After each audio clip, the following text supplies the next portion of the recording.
shackled by a heavy burden, beneath a load of guilt and shame. Then the hand of Jesus touched me, and now I am no longer the same. He touched me, oh, he touched me, and oh, the joy that floods my soul. Something happened, and now I know he touched me and made me whole. Since I met the blessed Savior, since he cleansed and made me whole, I will never cease to praise him and shout while eternity rolls. He touched me, oh, he touched me, and oh, the joy that floods my soul. Something happened, and now I know he touched me and made me whole. Amen. He touched me, oh yes, he touched me, and oh, the joy that floods my soul. Something happened, and now I know he touched me and made me whole.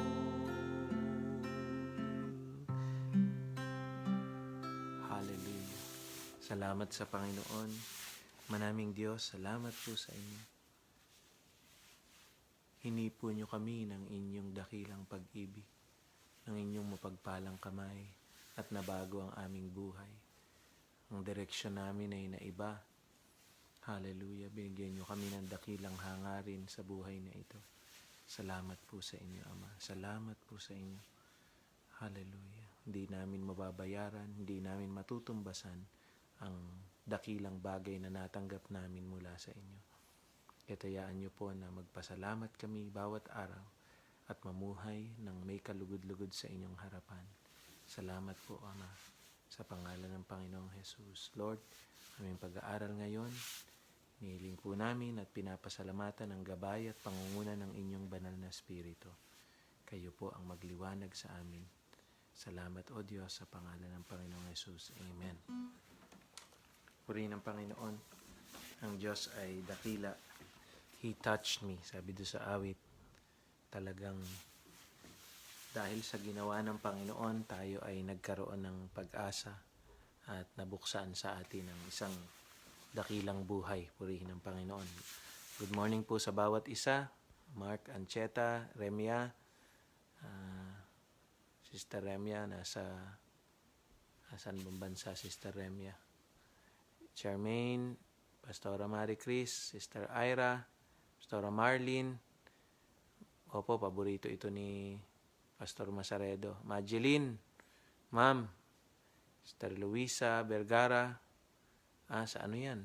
Pampanga. Nel, Jeffrey, Manolito, Nenita, Pastor Bimbo, Gemaline, Pastor Chito, Sister Jane, Cheryl, Chris Mertola, Ferdinand Nogalisa, at lahat pa sa inyo na nandyan sa Daliao, Ken, si Jay, Brother Pogi, Pastor Fernando Garcia. God bless sa inyo dyan. At sa lahat pa po ng nauna ng bumati, pagpalain po kayo ng Panginoon. Dito pa rin po ako sa Galilee Mission Center at nalangin sa Panginoon para sa kanyang pagsama at pagkilos sa panahon natin ngayon. Purihin ang Panginoon. Kathleen, good morning sa inyo. Sana makita ko kayo pagka umuwi uli ako ng Pilipinas. Tsaka si Dexter. Sige po, Pastora Marlene. God bless sa inyo sa inyong pag-uwi sa Pilipinas. Nice ko na rin i-announce yung mga revival po sa South Korea. Sa Sihong ginagawa yon ay February 4, 5, 6. At sa Hong Kong naman po, meron din po mga revival ron ng time ng Chinese New Year. February 3, 4, 5 po yata kung di ako nagkakamali, o 5, 6, 7. Ano man po doon sa date na yon. Hindi ko pa alam yung eksaktong lugar nung gawain sa Hong Kong. Hayaan nyo po. Sa mga susunod na araw, maibibigay ko sa inyo. 1 John chapter 2. Nandito na po tayo sa verse 24. Pero hayaan nyo po muna na basahin ko mula sa 22. Po, verse 22 ako mag-uumpisang magbasa. Unang Juan chapter 2 mula sa verse 22. At sino ba ang sinungaling? Ang taong nagsasabing hindi si Jesus ang Kristo, siya ang Antikristo. Ayaw niyang kilalanin ang Ama at ang Anak. Ang taong hindi kumikilala sa Anak, hindi sumasa kanya ang Ama. Ngunit ang taong kumikilala sa Anak, sumasa kanya ang Ama. 24. Huwag ninyong kalimutan ang mga natutunan ninyo mula pa noong una, upang patuloy kayong mamuhay ng may pagkakaisa sa Anak at sa Ama. Sa ganoon, mapapasa inyo ang ipinangako ni Kristo, ang buhay na walang hanggan. Hallelujah! Napakaganda nun. Ulitin ko yung verse 24. Huwag ninyong kalimutan ang mga natutunan ninyo mula pa noong una, upang patuloy kayong mamuhay ng may pagkakaisa sa Anak at sa Ama. Sa ganoon, mapapasa inyo ang ipinangako ni Kristo, ang buhay na walang hanggan. Kung maintindihan natin ito, mga kaibigan, ang unang naramdaman ko rito yung malaking pagpapala na ibinigay sa atin ng Panginoon, na ang Ama at ang Anak ay nananahan din sa atin, kung paano ang banal na Espiritu ay nananahan sa atin.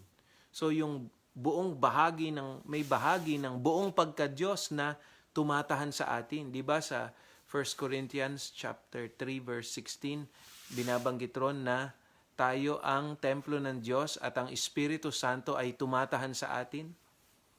Ngayon naman, sinasabi sa atin, basahin natin sa John chapter 14.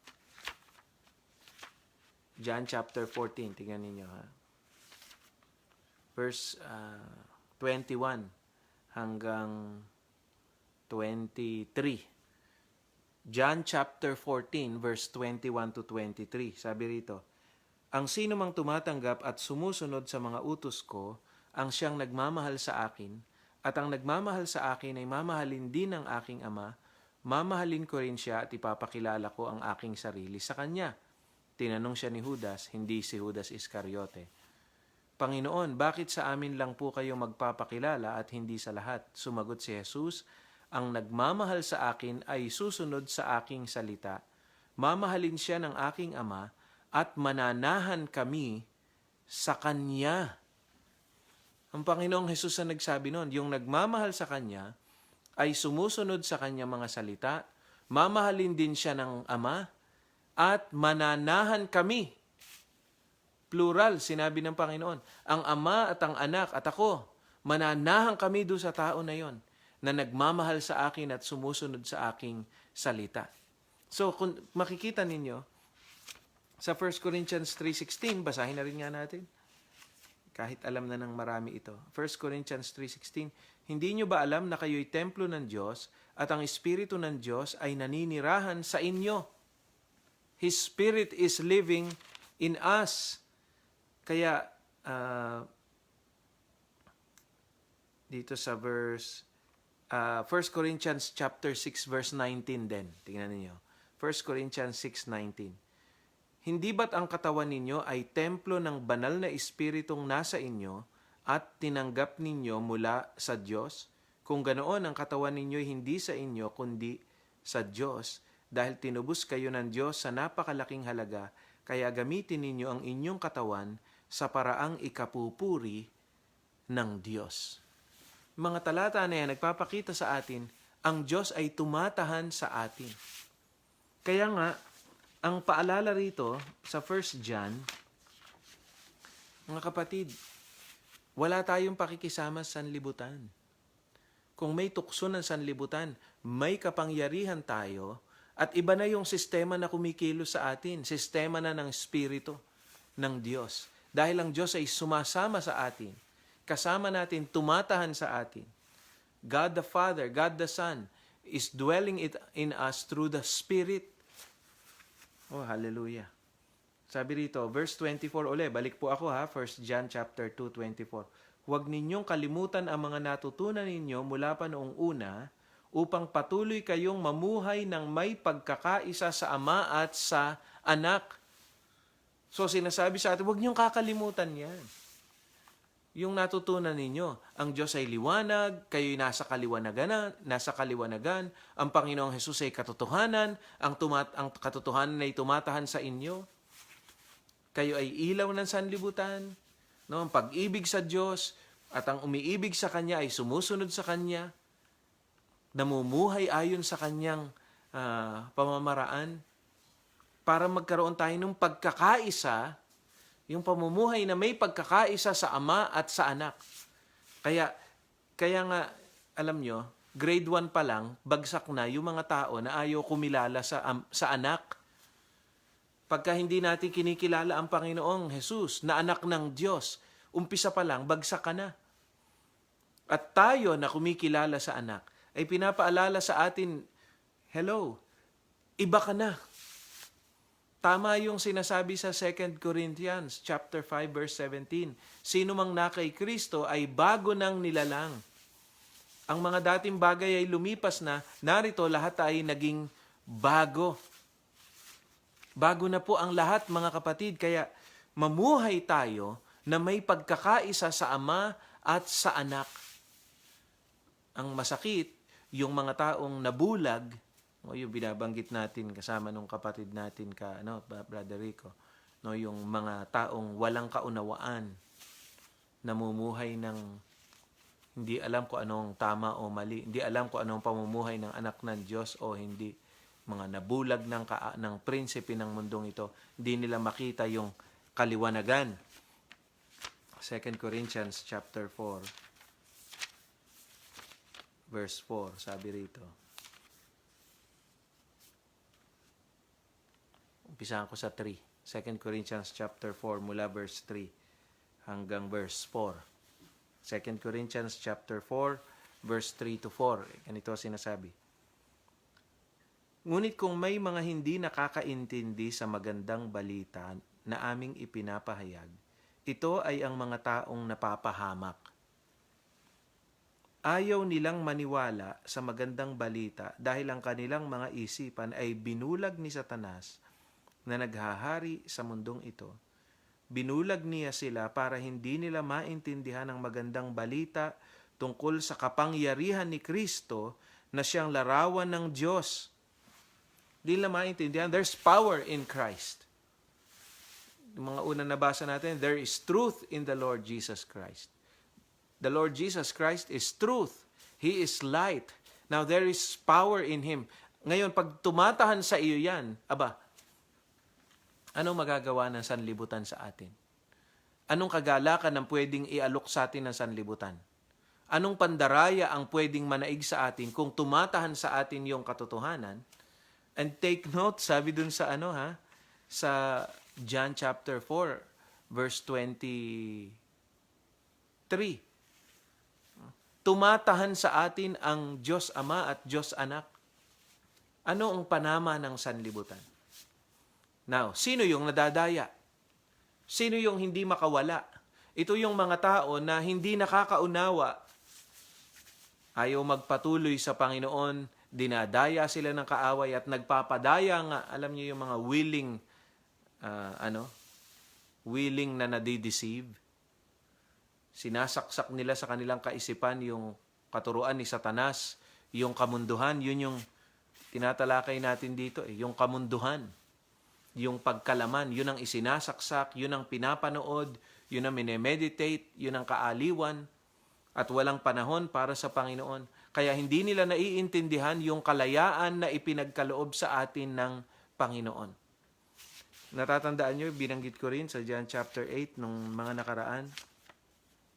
Sino yung nakakasumpong ng kalayaan? John chapter 8 verse 30 to 32. John chapter 8 verse 30 to 32. Nang marinig ng mga tao ang mga sinabi ni Jesus, marami sa kanila ang sumampalataya sa Kanya. John chapter 8 verse 30 to 32. Maraming sumampalataya. 31. Sinabi ni Jesus sa mga Hudyong sumasampalataya sa Kanya, kung patuloy kayong susunod sa aral ko, totoo ngang mga tagasunod ko kayo. Malalaman ninyo ang katotohanan at ang katotohanan ng magpapalaya sa inyo. Sa pagsunod sa Panginoon, sa pagpapatuloy.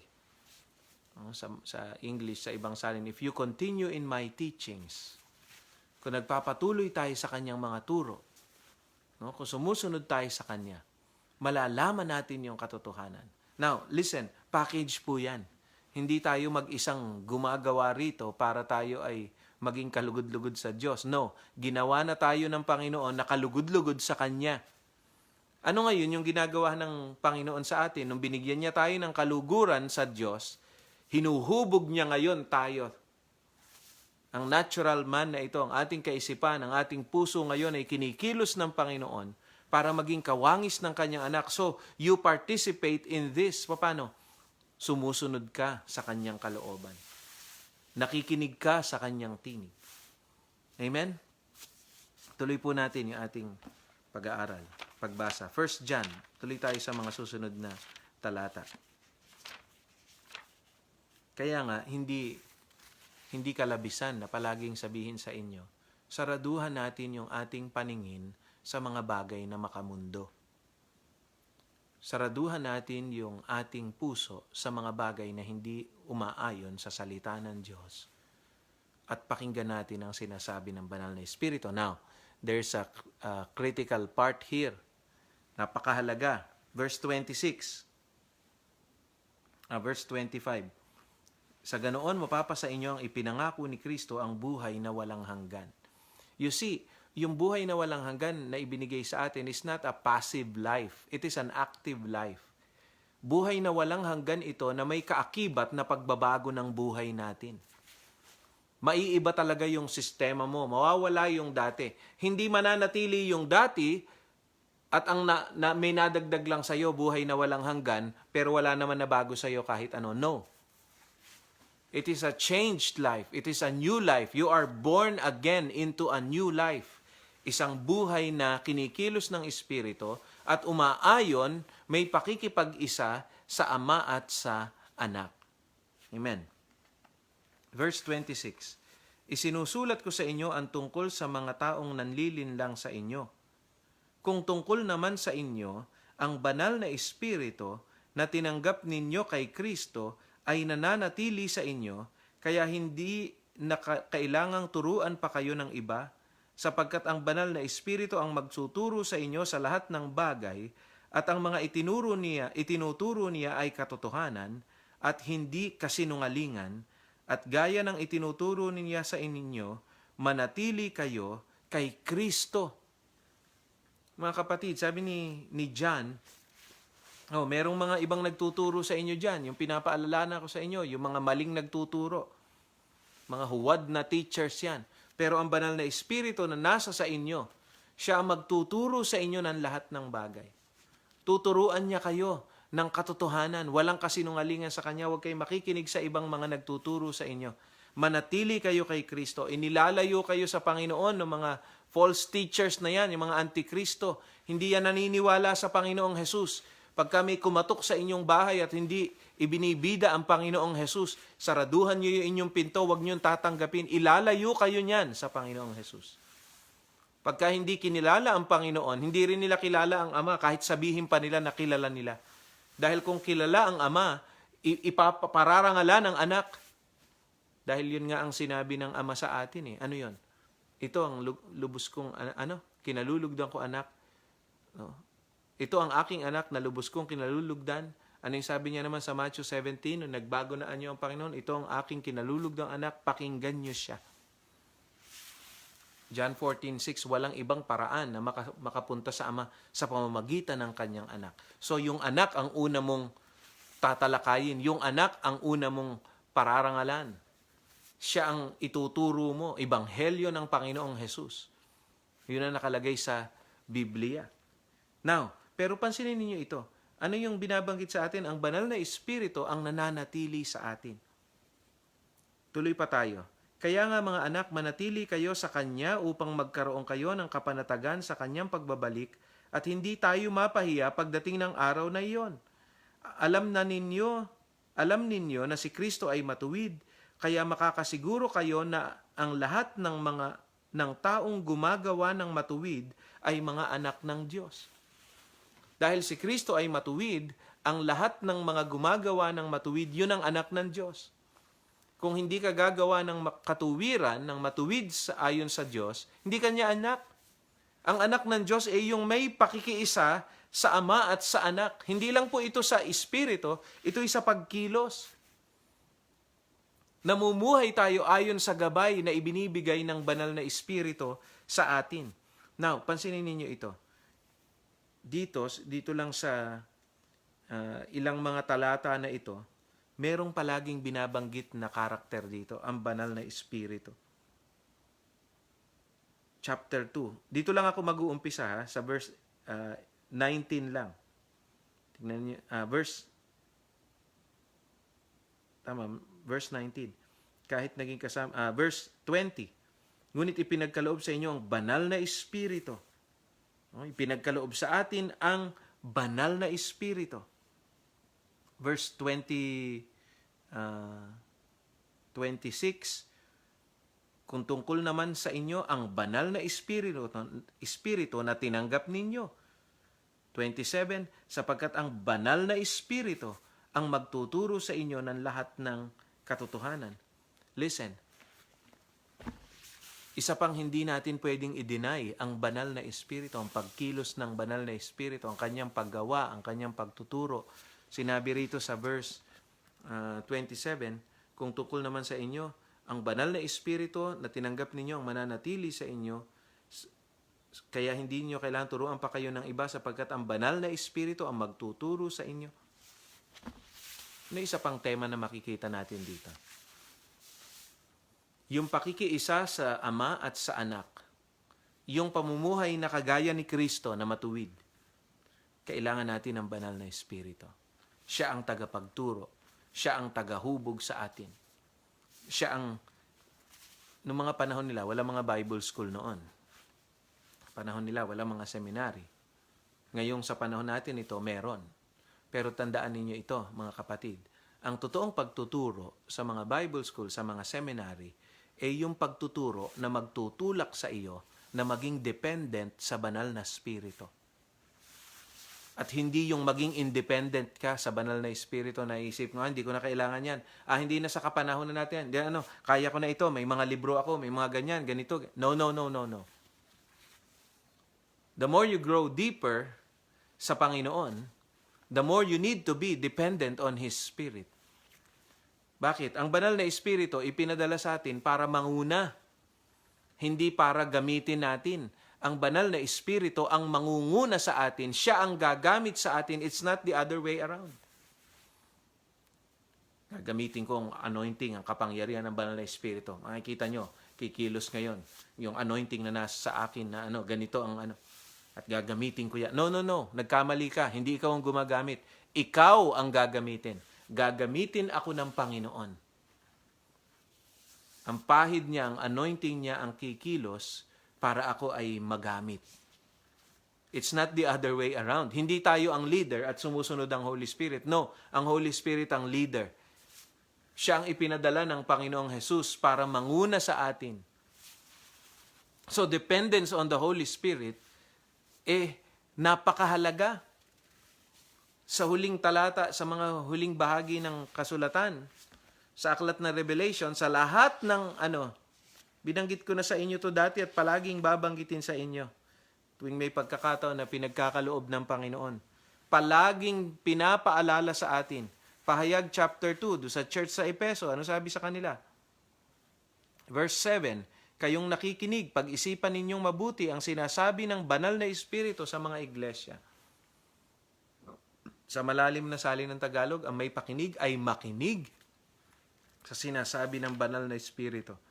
Verse 11, sa church ng Smyrna, kayong nakikinig, pag-isipan ninyong mabuti ang sinasabi ng banal na Espiritu sa mga iglesia. The Holy Spirit is speaking.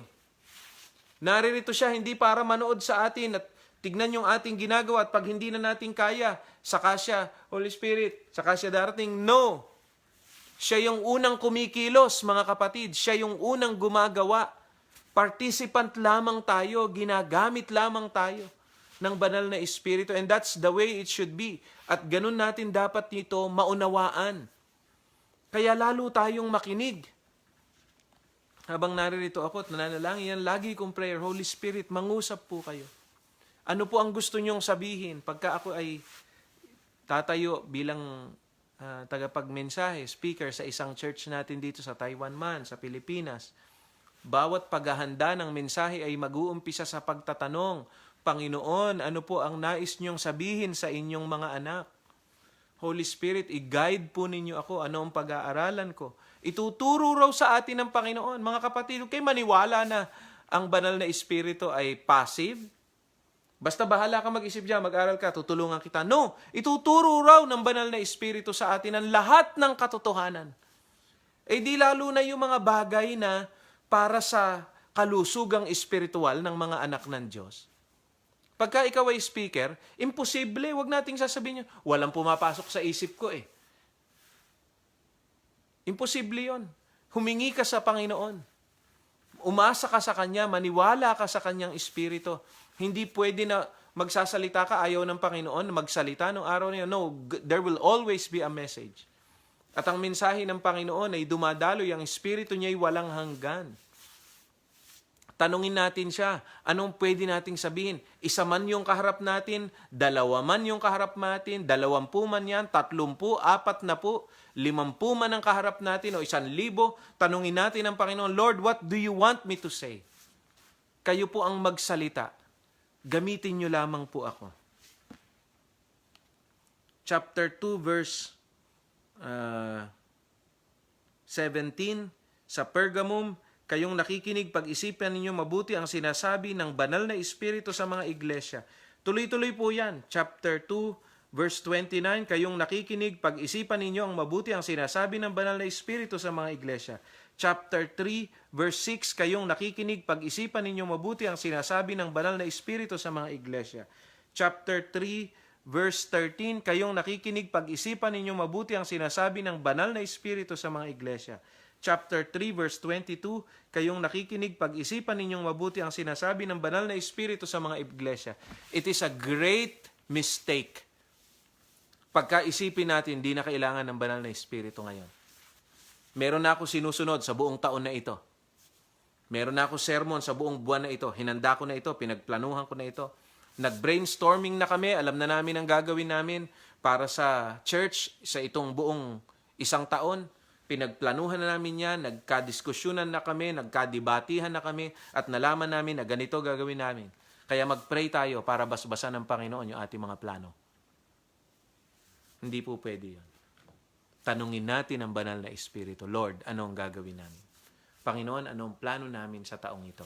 You don't spend 30 minutes praise and worship tapos 6 hours of discussion kung anong mas maganda. Mag-spend ng mas mahabang panahon sa pagtatanong, pag-aabang, pagpupuri, pagluwalhati, pakikimeditate sa Holy Spirit. Spend time in silence. At sabihin natin, Panginoon, we are ready. Speak to us. Oh, hallelujah. Hanggang dyan na muna po tayo. Overtime na ako ng 1 minuto. Purihin ang Panginoon. Depend on the Holy Spirit. Depend. Hindi naman po ako pastor para sa iyong pamilya. Umasa ka sa banal na Espiritu. Pagka sinabing siya ang magtuturo ng lahat ng katotohanan, ibig sabihin ng lahat, estudyante ka pa lang. Naku po, lalo na yung mga pumapasok sa college, sa high school, sa elementary, napakaraming tukso sa paligid. Lalo natin kailangang umayon sa salita ng Diyos at umasa sa pagkilos ng banal na Espiritu sa ating buhay. We are not alone and we are not helpless. Nasa atin ang kapangyarihan ng Diyos. Hallelujah. Tayo manalangin, bukas po natin ituloy yan. Ama naming Diyos, salamat po sa inyo sa dakilang pag-asa at katotohanan na ipinagkaloob nyo sa amin na kayo ay buhay at kayo ay tumatahan sa amin. Bigyan nyo po kami ng tagumpay. Bawat isa po na kinakailangan magdesisyon sa ministry, sa personal life, sa pamilya, sa trabaho, sa pag-aaral, tulungan nyo kami. Gabayan nyo kami, turuan nyo kami, ano po ang dapat namin gawin. Nais naming mamuhay na may pagkakaisa sa Ama at sa Anak, isang buhay na kinikilos ng inyong Espiritu at nagbibigay kaluguran sa aming Diyos, Ama, sa langit. To God be the glory. Salamat po, Ama, sa pangalan ng Panginoong Jesus. Amen. God bless po sa inyo. Pagpalain kayo ng Panginoon at ang aking buong pamilya na hindi ko kasama, binabati ko kayong lahat. God bless sa inyo. Yan din si Mami Mars, nasa sentro. Ang mga kapatid, si Pastor Jasil, pauwi na ngayon, pabalik na sa Pilipinas. Salamat sa pagmimisyon dito sa Taiwan. To God be the glory. God bless po sa inyong lahat. See you tomorrow po.